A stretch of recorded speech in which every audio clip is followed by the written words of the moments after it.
Oke, malam hari ini kita membahas tentang bahwa uang itu datang karena ide dan sistem. Wah, ya jeru iki teman-teman. Rumah saya juga dekat situ Mas Andro, jembatan Singgi. Lo. Mbak Mariam, typo Mbak Ana. Jadi sebenarnya orang dulu ya, orang dulu apa orang sekarang atau ya orang sopol itu eh, berpikir bahwa uang datang itu karena kerja keras. Nah, kalau uang datang karena kerja keras itu yang jadi itu capek, teman-teman. Kalau uang datang karena kerja keras itu mungkin yang kaya itu ya mohon maaf ya sekali lagi kuli bangunan, ya kuli panggul. Itu kurang keras gimana teman-teman kerjaannya. Tapi aku selama ini belum pernah ngelihat kuli panggul itu yang rumahnya gede gedongan istana. Ya mungkin ada tapi aku nggak tahu ya. Tapi jarang ya, jarang atau ya pengalaman saya itu saya nggak melihat gitu. Kuli panggul naik Ferrari atau Lamborghini. Mungkin kalau ada ya mungkin ada satu atau dua atau tiga, nggak 100, nggak 200 ya. Bu- Sekali lagi saya tidak merendahkan pekerjaannya, mohon maaf. Tapi kalau orang itu kaya karena kerja keras, ya, kalau kayanya itu karena kerja keras ya harusnya nggak adil dong kalau bukan kuli panggul yang kaya. Kuli panggul kurang kerja kerja keras piye? Kuli batu keras sekali itu kerjanya, teman-teman. Saya baru memahami makna ya. Saya mau memahami makna bahwa sebenarnya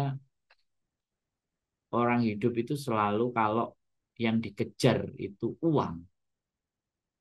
Melayu, teman-teman.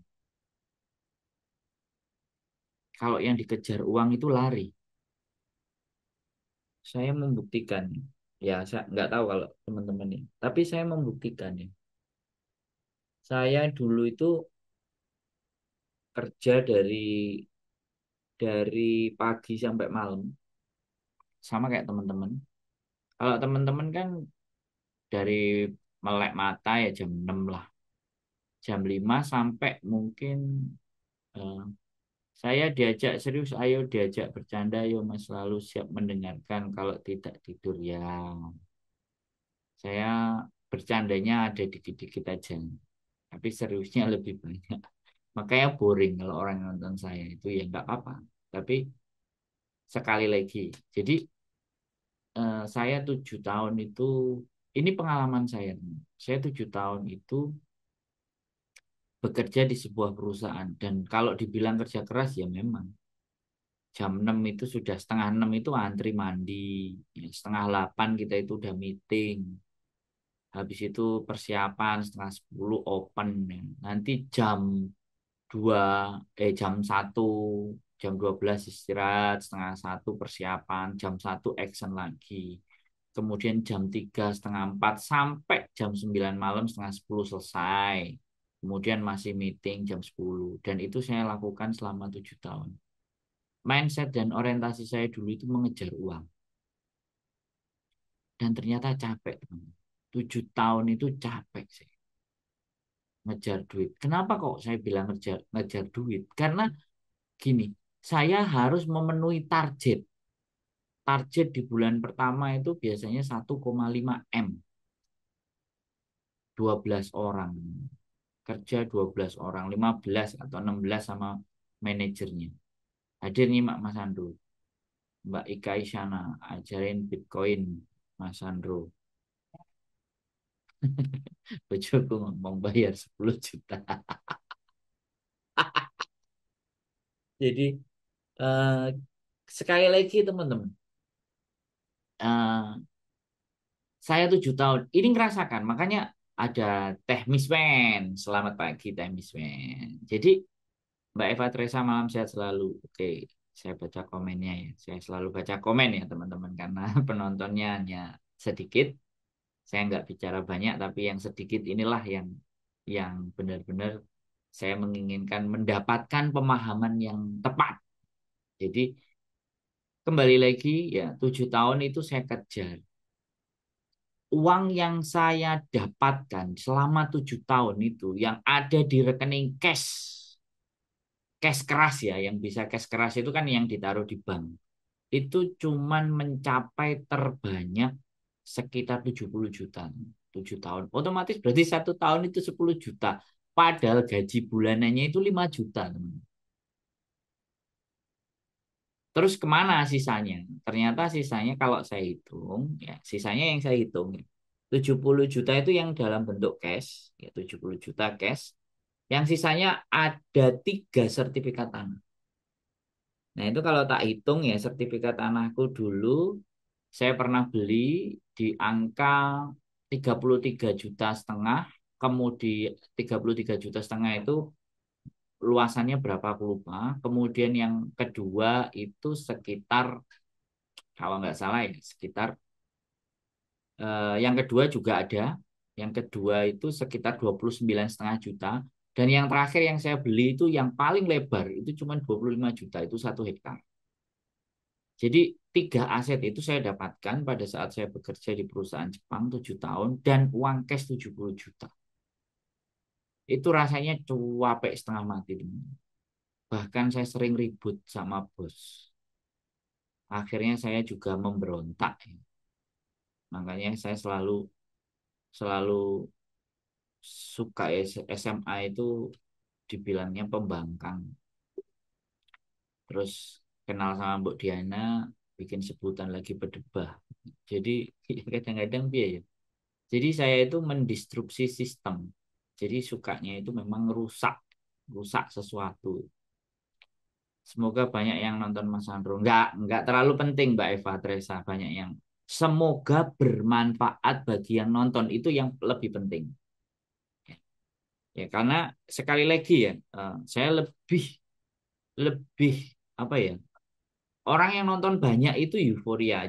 Penonton banyak itu relatif, tapi kalau kita tidak bisa memberikan makna itu yang repot. Mbak Eva Teresa kadang saya udah tidur. Nah ini melek. Mbak Niam Blitar. Oke. Jadi yang yang saya rasakan ini saya nggak bercerita orang lain ya teman-teman. Saya bercerita diri saya. Saya itu capek. Kenapa kok capek? Saya bilang gini. Saya saya di situ kerja udah staff senior. Ya. Udah hitungannya staff itu yang paling lama di satu tim itu. Bahkan manajer saya kala itu supervisor saya lebih tua, tapi maksudnya lebih duluan kerja di situ ya. Tetapi manajer itu masuk, saya itu sudah kerja 2 tahun dan dia jadi manajer setelah 4 tahun kerja, saya udah hampir 7 tahun dan saya nggak jadi manajer. Jadi manajer saya waktu itu tuh enak, tinggal manggil saya aja. Karena waktu dia pertama masuk itu 1 bulan 2 bulan itu yang training saya. Yang mentraining itu saya. Dan ternyata dia jadi manajerku. Nah, ketika jadi manajerku, dia selalu menyerahkan semuanya, bertanya kepada saya. Dari situlah akhirnya saya ngerasa kenapa ya? Saya kok nggak jadi manajer, kok dia jadi manajer. Lama-lama tak deketi dia. Aku nggak kamu rekomendasi jadi manajer atau supervisor loh. Coba aku kasih challenge. Karena kenapa? Aku ngomong sama dia itu enak, walaupun dia bosnya. Tapi waktu dia jadi anak baru, itu kan saya yang training. Jadi saya itu nggak canggung kalau ngomong sama bos. Ya saya panggilnya bas bos aja. Tapi dalam artian aku nggak takut dia mau mindahkan saya, dia mau nggak senang dengan saya nggak takut. Bahkan saya omong-omongan dan suatu ketika, sekali lagi ini hal yang selalu saya ingat. Dan ini selalu menjadi pembelajaran buat diri saya teman-teman. Makanya selalu tak ingat, bukan sebuah kebencian. Sekali lagi, ini selalu yang saya bawa. Dan ternyata ini relate kepada kehidupan kalian. Cocok seperti yang kalian rasakan dan sama saja seperti kehidupan. Dan ini memang sistem perbudakan, saya bilangnya seperti itu. Kamu bisa nggak kasih aku challenge? Aku manggilnya kan, bos. Kamu bisa nggak kasih? Awakmu iso nggak ngasih aku challenge? supaya aku bisa rekomendasi naik pangkat jadi supervisor atau manager. Saya beranikan waktu itu, ingat betul saya kita lagi makan sate ayam kalau nggak nasi goreng. Dia manggil saya mau ngajak makan nasi goreng sama sate ayam. Saya masih ingat waktu itu. Kalau nggak salah ini di Rengat, teman. Di Rengat Riau. Disitulah temak perubahan drastis hidup saya. Disitulah eh, rasa capek itu sudah memuncak. Saya sudah frustasi tingkat dewa waktu itu. Ya, makanya saya cerita sama teman-teman. Mungkin teman-teman juga pernah mengalami fase dan titik di mana kita itu frustasi sama situasi dan keadaan. Contohnya kalau kalian tiba-tiba di intermediate itu jelas frustasi. Terus duitnya wis gak nyekel, tabungan gak enek, lagi mulai cicilan utang bank, apa baru bangun rumah, ternyata di intermediate. Jadi saya di fase itu ya. Ini selalu saya bawa, selalu saya ingat di memori saya, agar supaya saya mengingat kembali banyak kesalahan-kesalahan di masa lalu yang seharusnya tidak perlu kita ulang kembali. Aku juga pengen keluar dari zona aku yang sekarang masih cari celah. Jadi waktu itu ya aku ngomong sama manajerku dan manajerku itu bilang, ya, kan, dia nggak tahu apa maksudnya, nggak mau menyakiti hati saya. Jawabannya gini, awakmu itu kurang ganteng. Pelajaran ini saya rasakan itu, ya kan. Jadi sebegininya saya ngejar duit itu. Pingin naik jadi supervisor ada jadi manajer itu kayak mengemis teman-teman. Come on, fuck gitu loh kalau saya ingat. Asu kalau saya ingat. Jancuk. Ya tapi saya sekarang udah belajar berdamai. Tapi saya ingat itu bukan kebenciannya. Yang saya ingat sebegitunya saya cari uang gitu loh. Mengemisnya kayak seolah-olah padahal saya bilang kasih saya challenge. Saya meminta. Jadi kayak karena gini, kalau kalau saya menjadi wah Mbak Princess Novita, kalau saya menjadi supervisor dan menjadi manajer, setidaknya saya itu uh, langkah saya itu baru, jalan saya itu baru, strategi yang saya gunakan baru, pengalaman saya selama 7 tahun itu bisa tak terapkan untuk memanage atau mengarrange, gitu, menyusun sesuatu strategi. Tapi ternyata enggak juga. Ya kan semangat hari Minggu semuanya jalan-jalan menikmati hidupnya saya enggak saya jalan-jalan ke rumahnya customer mendekatkan diri saya ke customer hanya untuk supaya ketika mentargetkan sesuatu itu kalau saya dekat dengan pelanggan dekat dengan customer itu apa uang itu bisa digerakkan dengan makanya saya mendekati mereka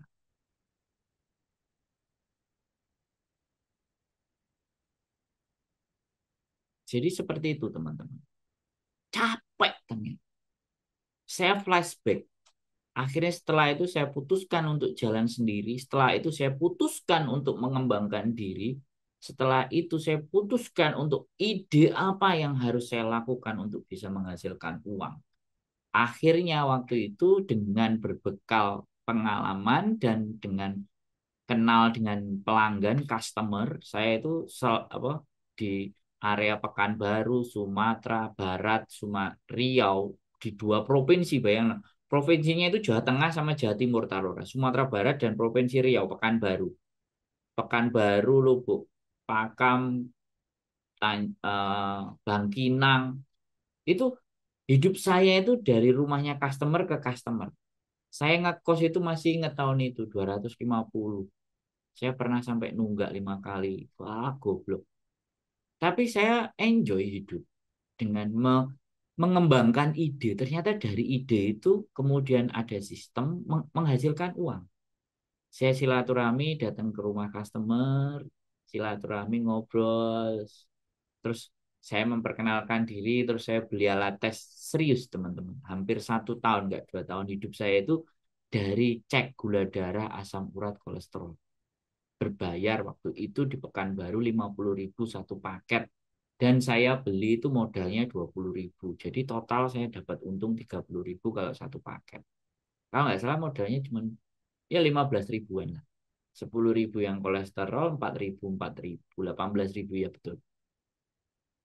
Dan satu keluarga pasti dua. Dan selain aku dapat uang, mereka bayar, saya samperin cek gula darah plus alat tensi. Pokoknya komplit itu semua. Akhirnya kadang saya jual suplemen, saya jual vitamin. Ya saya jual dari produk itu. Terus akhirnya ternyata menghasilkan uang. Jadi ternyata ide yang kita realisasikan itu ternyata jadi uang.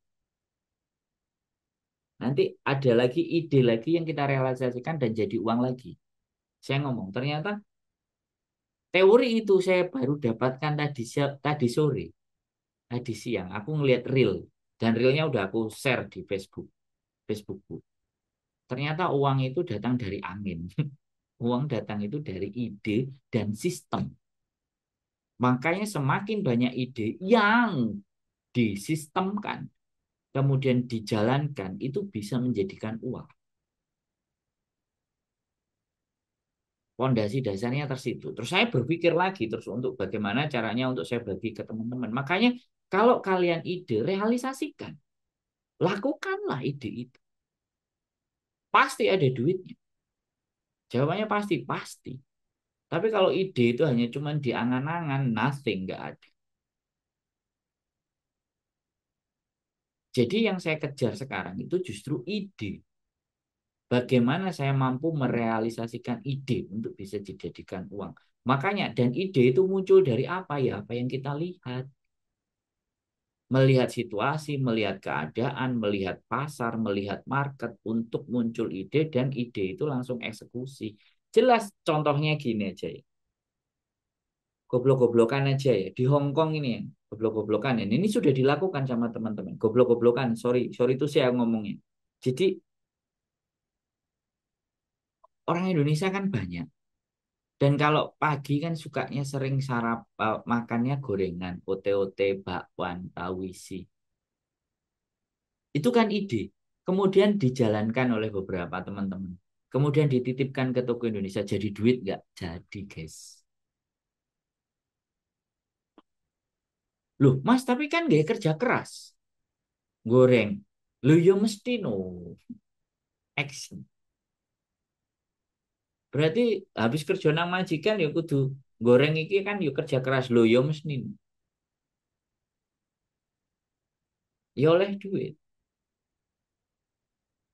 Tak pikir. Sederhana. Terus wong dodolan. Dodolan yang jembatan Mongkok itu kurang kurang akeh piye. Itu kan mereka punya ide. Ngeler dagangan. Tak jajal ngeler dagangan. Dicukuti Pak D ya wis sesuk dodol. Itu kan ide, merealisasikan ide. Mbak Princess Novita yang hadir nonton. Merealisasikan ide, Mbak Meka Gigi. Merealisasikan ide-ide apa? Baca tarot. Baca tarot dikontenin. Ada yang nonton, ada yang relate, ada yang nelpon, ada yang pingin dibaca. Ada yang datang ke rumah saya, bacain beberapa dapat angpau.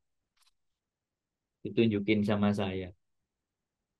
Loh, itu ide yang direalisasikan. Kalian punya ide-ide apa bikin konten? Ya, FB Pro. Ide. Realisasikan ide. Saya juga punya ide banyak. Tapi banyak yang belum terrealisasi. Tapi pelan-pelan akan saya realisasikan satu persatu. Dengan segala bentuk kekuatan.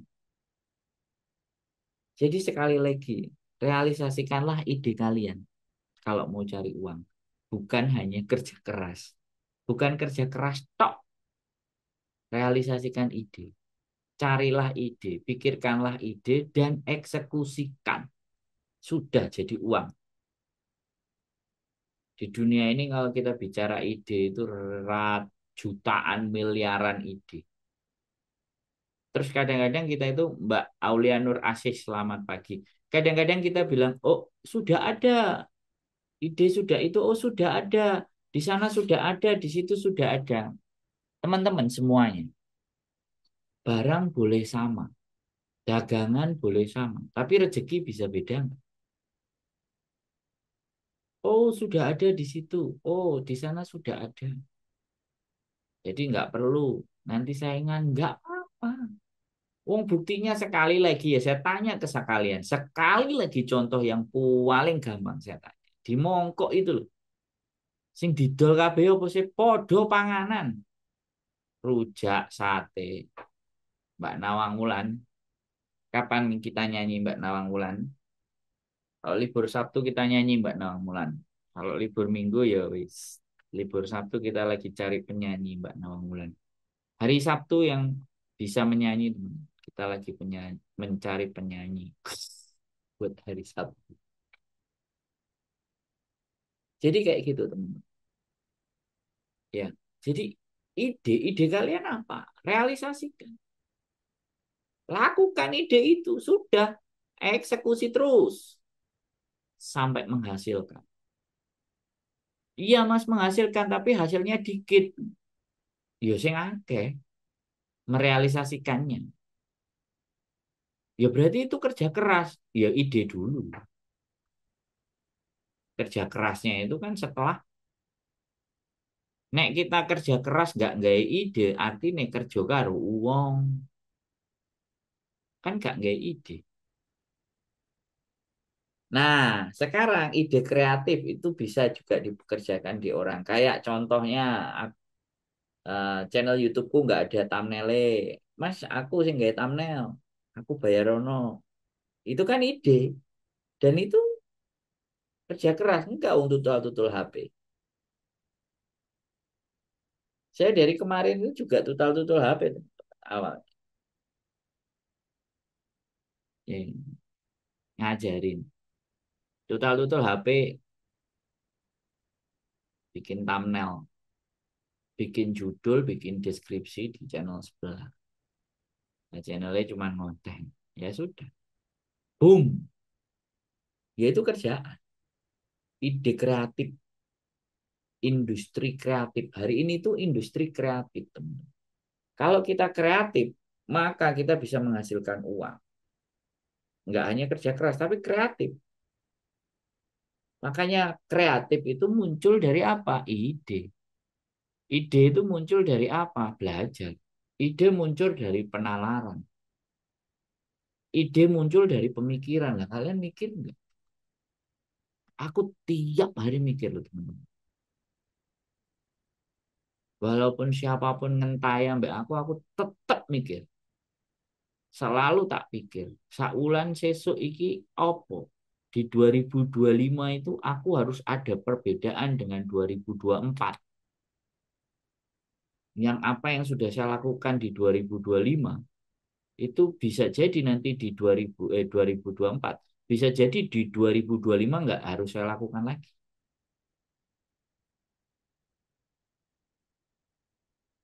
Di 2013 dulu saya ngapain? Saya kerja di majikan 4 bulan. Terus habis itu visanya nggak turun. Terus sangat betul ide aku 10 menit dapat 500.000 loh. Ngeri nggak? Enek sing 3 jam $300, 600.000. Nyampe sampean ya beda. Nah aku piro Mbak Inces? Sampean 10 menit 500.000. Nah aku piro? Nggak kita bahas ya. Saya ya kembali lagi ya teman-teman. Ide. Terus walaupun kalian bekerja di tempat majikan, saya bisa menunjukkan kok orang-orang yang bekerja sama kalian di tempat majikan itu, tapi di luar dia juga dapat duit. Ada yang kerja di tempat majikan. Satu kali hari Minggu dia keluar, dia bikin sesuatu dari jam 9 pagi sampai jam 6 sore, dia bisa dapat 1.600 duitnya. Untung bersih 700 800. Syukur-syukur 1.000 bersih sehari. Ide. Dia mengeksekusi sebuah ide, keterampilan. Jadi galilah ide dan realisasikan ide. Biar hidup kalian nggak stuck. Sa 10 tahun yang lalu, 2013, saya jualan jamu. Setelah jualan jamu, ketemu orang jualan peyek, ketemu orang jualan rokok. Terus saya dulu sempet juga jualan rokok sendiri. Merealisasikan ide, idenya niru punyanya orang, belajar dari orang, ya kan? Peyek, sempet dulu deal-dealan sama anak yang beli majikan, pingin bikin peyek untuk kita sebar-sebarkan, ternyata dianya nggak mau berbagi. Jadi ide, realisasikanlah ide kalian, itu akan jadi uang. Lah, kalau sampean bilang sudah direalisasikan terus bilang duitnya saidik masih gak nyucuk karo tenagane. Nah, golek ide meneh. Jangan berhenti memikirkan ide, ya kan? 10 menit 500.000 keren.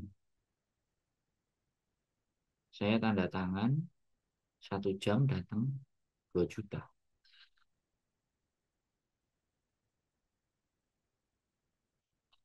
2 juta.